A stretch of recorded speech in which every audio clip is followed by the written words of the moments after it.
Bismillahirrahmanirrahim. Assalamualaikum warahmatullahi wabarakatuh. Halo teman-teman, ketemu lagi bersama saya. Kali ini saya akan memaparkan materi yakni yang berkaitan dengan akhlak terhadap diri sendiri, orang tua, dan sesama non-muslim. Sebelumnya, perkenalkan, nama saya Siti Zainab dengan nomor pokok mahasiswa 240621200443, mata kuliah akhlak semester 3 dengan dosen pengampu Ibu Dr. Nene Munawwaroh MPDI. Saya merupakan salah satu mahasiswi dari program studi pendidikan agama Islam Fakultas Pendidikan Islam dan Keguruan Universitas Garut. Baik, yang pertama saya akan memaparkan yakni yang berkaitan dengan akhlak terhadap diri sendiri. Menurut etimologi, kata akhlak berasal dari bahasa Arab yaitu akhlaqo, bentuk jamak dari mufradnya khuluq yang berarti budi pekerti.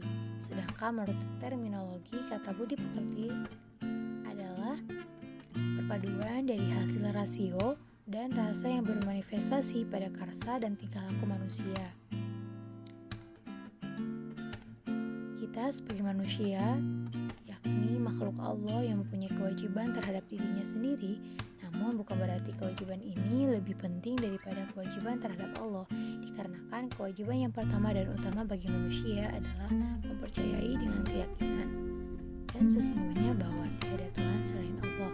Keyakinan pokok ini merupakan kewajiban terhadap Allah sekaligus merupakan kewajiban manusia bagi dirinya untuk keselamatannya.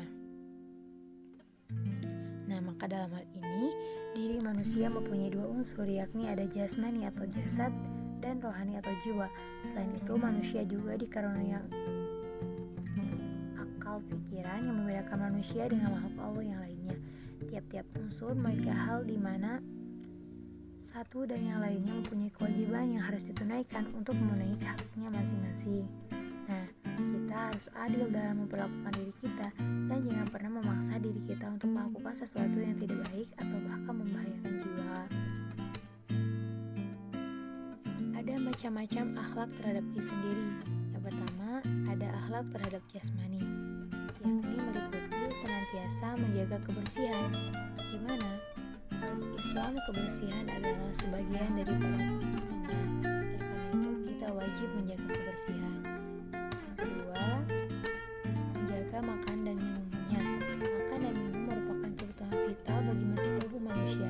Jika tidak makan dan minum dalam keadaan tertentu yang normal, maka manusia akan mati. Lalu yang selanjutnya adalah menjaga kesehatan. Menjaga kesehatan bagi seorang muslim adalah wajib dan merupakan bagian dari ibadah kepada Allah Subhanahu wa taala dan sekaligus melaksanakan amanah darinya. Lalu ada berbusana yang islami. Manusia mempunyai budi, akal, dan kehormatan sehingga bagian-bagian badannya ada yang harus ditutupi karena aurat atau tidak pantas untuk dilihat orang lain. Yang kedua, ada akhlak terhadap akal. Nah, akhlak terhadap akal ini meliputi menuntut ilmu, di mana menuntut ilmu merupakan salah satu kewajiban bagi setiap muslim sekaligus sebagai bentuk akhlak seorang muslim. Lalu memiliki spesialisasi ilmu yang dikuasai, di mana setiap muslim perlu mempelajari hal-hal yang memang sangat urgen dalam kehidupannya, lalu menjaga dan mengajarkan ilmu pada orang lain. Nah, termasuk akhlak muslim juga terhadap akalnya adalah menyampaikan dan mengajarkan apa yang dimilikinya kepada orang lain yang membutuhkan ilmunya. Lalu mengamalkan ilmu dalam kehidupan. Di antara tuntutan dan sekaligus akhlak terhadap akalnya adalah merealisasikan ilmunya dalam alam nyata, karena akan berdosa seseorang yang memiliki ilmu namun tidak mengamalkannya. Poin yang ketiga adalah akhlak terhadap jiwa, di mana akhlak terhadap jiwa ini meliputi yang pertama adalah bertaubat dan menjauhkan diri dari dosa besar. Perlu kita ketahui bahwa taubat adalah meninggalkan seluruh dosa dan kemaksiatan, menyesali perbuatan dosa yang telah lalu dan berkeinginan teguh untuk tidak mengulangi lagi perbuatan dosa tersebut pada waktu yang akan datang. Yang kedua ada muraqabah, di mana muraqabah adalah rasa kesadaran seorang muslim bahwa dia selalu diawasi oleh Allah Subhanahu wa taala. Dengan demikian, dia tenggelam dengan pengawasan Allah dan kesempurnaannya, sehingga ia merasa akrab, merasa tenang, merasa berdampingan dan menerimanya serta menolak selain dia. Yang ketiga ada muhasabah, di mana yang dimaksud dengan muhasabah adalah menyempatkan diri pada suatu waktu yang menghitung-hitung amal hariannya. Apabila terdapat kekurangan pada yang diwajibkan kepadanya, maka menghukum diri sendiri dan berusaha memperbaikinya. Lalu yang terakhir ada mujahadah, di mana mujahadah adalah berjuang, bersungguh-sungguh, berperang melawan hawa nafsu.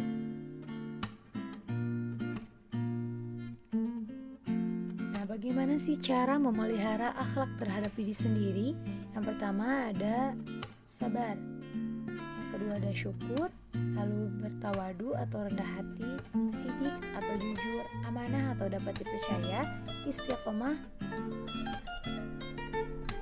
lalu ada ifah, di mana nilai dan wibawa seseorang tidak ditentukan oleh kekayaan dan jabatan dan tidak boleh ditentukan oleh bentuk rupanya, tetapi ditentukan oleh kehormatan dirinya. Lalu ada sifat pemaaf, di mana Islam mengajarkan kita untuk dapat memaafkan kesalahan orang lain tanpa harus menunggu permohonan maaf dari yang bersalah.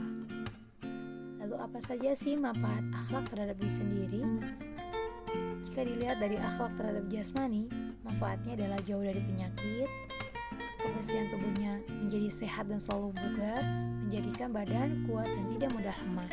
Kalau dilihat dari perspektif akhlak terhadap akal, maka manfaatnya adalah memperoleh banyak ilmu, dapat mengamalkan ilmu yang kita peroleh untuk orang lain, membantu orang lain, dan mendapatkan pahala dari Allah Subhanahu wa taala.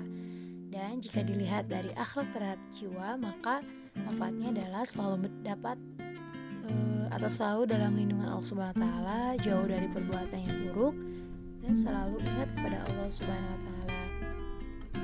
Lalu kita beranjak ke pembahasan yang kedua, yakni akhlak terhadap orang tua. Akhlak terhadap orang tua adalah sikap atau perbuatan yang seharusnya dilakukan oleh seseorang anak terhadap orang tuanya. Dengan demikian, dalam Islam di samping berkewajiban berakhlak yang baik kepada Allah dan diri manusia, manusia juga memiliki kewajiban berakhlak baik kepada orang tua, di mana Allah berfirman dalam Quran surat Al-Isra ayat 23. A'udzu billahi minasyaitonir rajim. Bismillahirrahmanirrahim. Wa qadara rabbuka alla ta'budu illa iyyahu wa bil walidaini ihsana.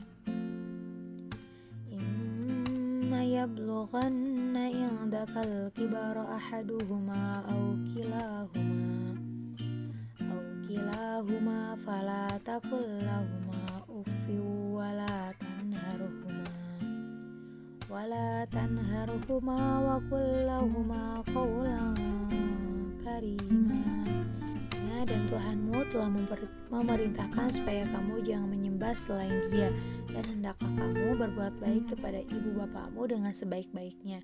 Jika salah seorang di antara keduanya atau kedua-duanya sampai berumur lanjut dalam pemeliharaanmu, maka sekali-kali janganlah kamu mengatakan kepada keduanya perkataan dan janganlah kamu membentak mereka, dan ucapkanlah kepada mereka perkataan yang mulia. Yang selanjutnya adalah bentuk-bentuk akhlak terhadap orang tua. Jika dilihat dari esensi yang terkandung dalam Quran surat An-Nisa ayat 36, Quran surat Al-Isra ayat 23-24, lalu dalam Quran surat Al-Ankabut ayat 8, dalam surat Al-Ahqaf ayat 15, diantaranya adalah yang pertama, berperilaku baik terhadap orang tua. Yang kedua, memuliakan ibu bapaknya tanpa mengharapkan apapun sebagai balasannya. Yang ketiga, menjalankan kewajiban seorang anak terkait akhlak anak terhadap orang tua dalam mendoakan kedua orang tua semasa hidupnya atau setelah mereka tiada.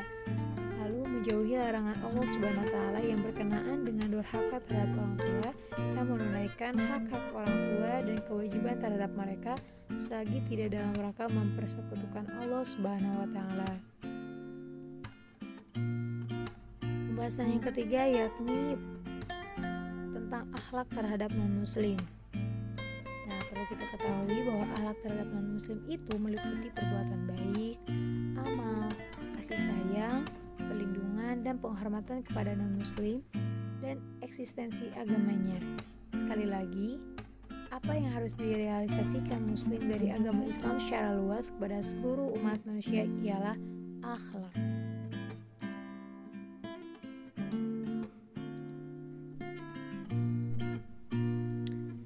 Nah, bentuk-bentuk akhlak terhadap non-muslim sesuai dengan syariat. Yang pertama adalah tidak menyetujui dan tidak ridho terhadap kekufurannya, karena ridho terhadap kekufuran merupakan salah satu kekufuran, dan membenci orang-orang kafir.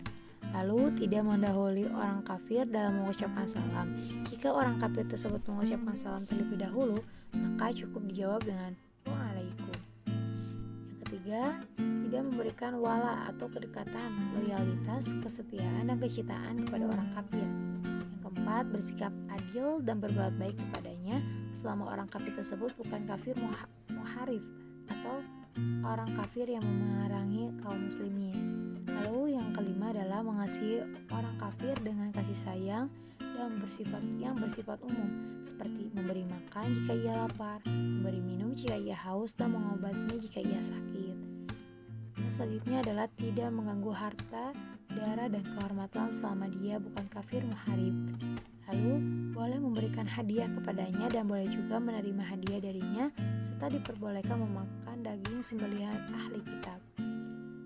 Lalu tidak boleh menikahkan wanita muslimah dengan laki-laki kafir kalau laki-laki ini seorang ahli kitab, dan laki-laki muslim tidak boleh menikahi wanita-wanita kafir.